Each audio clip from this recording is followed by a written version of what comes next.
એક મિત્રનો સવાલ એ છે કે અત્યારે જે બજાર ઘટી રહ્યું છે તે જોતા કયા સેક્ટરમાં અને કેવી રીતે રોકાણની તકો ઊભી કરવી જોઈએ અને એનો ફાયદો કેવી રીતે મળી શકે છે. તો મિત્રો, આ છેલ્લા 4 મહિનામાં આપણે જોઈએ છે કે નિફ્ટી અરાઉન્ડ 12% પર તૂટી ગઈ છે. સ્ટોક્સ પણ 30, 40, 50% સુધી તૂટી ગયા છે. અને જે મોમેન્ટમ સ્ટોક્સ હતા, જેમાં મોટી વોલ્યુમથી લોકો ખરીદતા હતા, તેમાં સારો એવો ઘટાડો થયો છે. પીએસયુ, ડિફેન્સ અને રેલવેઝના સ્ટોક્સ સારા એવા ઘટી ગયા છે. તેમાં હજુ સુધી કોઈ વેલ્યુ બાઇંગ દેખાતું નથી.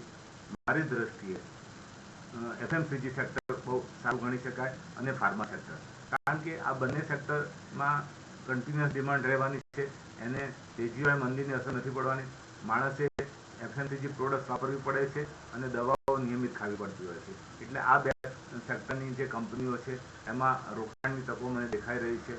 પર્ટિક્યુલરલી એફએમસીજીમાં મને લાગે છે કે જે મિડ કેપ સ્ટોક્સ છે, મિડ કેપ સ્ટોક્સમાં વેલ્યુએશન રિઝનેબલ લેવલ પર આવી ગયા છે અને એમાં રોકાણની તકો મળી છે એવું લાગી રહ્યું છે.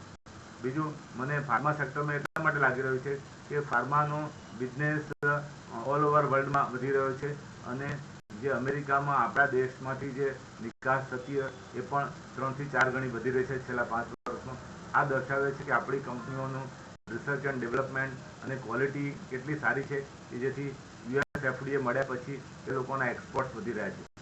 આમ આ બે સેક્ટરની મિડ કેપ કંપનીઓમાં રોકાણ કરવાની સલાહ છે. આપણે નામ એટલા માટે નથી આપતા કે આપણને કોઈ એવી ગાઈડન્સ નથી આપવી કે જેથી કોઈને લેવાની ઈચ્છા થાય. આપણે સેક્ટર સ્પેસિફિક વાત કરીએ છીએ.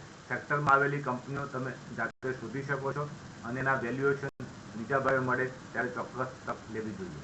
Thank you.